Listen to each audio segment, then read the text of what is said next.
শিমুলতলির সেই বিকেলে। গ্রামের নাম শিমুলতলি। চৈত্র মাসের শেষ, চারদিকে খাঁ রোদ থাকলেও বিকেলের দিকে ইছামতি নদীর পাড়ে এক অদ্ভুত শীতল হাওয়া বয়। সেই হাওয়ায় চুলে বিলি কাটে গ্রামের চঞ্চল মেয়ে নীলার। নীলা গ্রামের মাস্টারের মেয়ে, চশমা চোখে শান্ত স্বভাবের হলেও ওর মনের ভেতরটা সারাক্ষণ গুনগুন করে গান গায়। অন্যদিকে নীলু, যে শহর থেকে পড়াশোনা শেষ করে গ্রামে ফিরেছে নিজের খামার করার স্বপ্ন নিয়ে। নীলু একটু চুপচাপ, কিন্তু ওর চোখের দৃষ্টিতে গভীর এক মায়া আছে। প্রতিদিন বিকেলে নদীর পাড়ের বড় বটগাছটার নিচে বসেও ডায়েরি লেখে।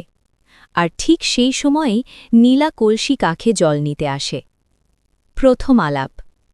সেদিন ছিল বৃষ্টির দিন। হঠাৎ ঝমঝম করে নামল আষাঢ়ের ধারা।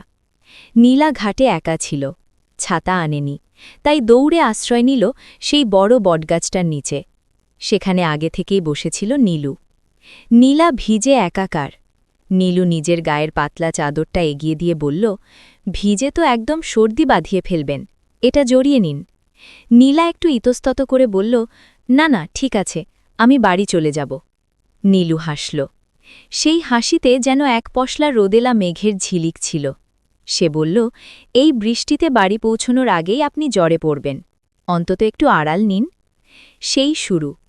এরপর থেকে প্রতিদিন বিকেলে তাদের দেখা হতে লাগল। কোনোদিন কথা হতো, কোনোদিন শুধু নীরবতাই থাকত অনেক বেশি বাচাল। মনের কোণে ভালো লাগা। একদিন বিকেলে নীলু একটা ছোট নীল রঙের ফুল নিয়ে ঘাটে বসেছিল। নীলা আসতেই সে ফুলটা বাড়িয়ে দিয়ে বলল, শহরে তো অনেক নামিদামি উপহার পাওয়া যায়, কিন্তু এই বুনো ফুলের ঘ্রাণ সেখানে নেই। আপনার খোপায় এটা খুব মানাবে। নীলা লজ্জায় লাল হয়ে গেল। গ্রামের মেয়েদের লজ্জা বড় অদ্ভুত সুন্দর। সে শুধু আলতো করে ফুলটা নিল আর নিচু স্বরে বলল, আপনি শহরে ফিরে যাবেন না? নীলু নদীর শান্ত জলের দিকে তাকিয়ে বলল, আগে ফেরার ইচ্ছে ছিল, কিন্তু এখন এই গ্রাম আর এই নদীর পার আমায় বেঁধে ফেলেছে। বোধহয় কিছু মায়ার টান উপেক্ষা করা কঠিন।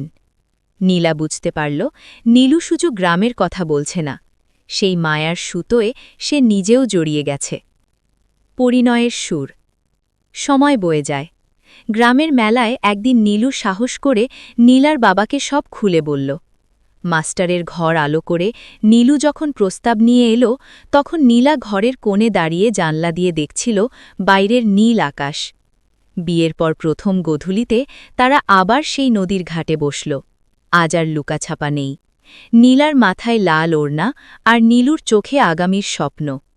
নীলু নীলার হাতটা আলতো করে ধরে বলল, শিমুলতলির এই নদী আর বটগাছ আমাদের গল্পের সাক্ষী হয়ে থাক। নীলা শুধু মাথাটা নীলুর কাঁধে রাখল। চারদিকে তখন ঝিঝি পোকার ডাক আর দূরে বাউলের একতারা বাজছে। গ্রামের এই মেঠো পথ আর সহজ ভালোবাসার চেয়ে দামি আর কিছু হতে পারে না।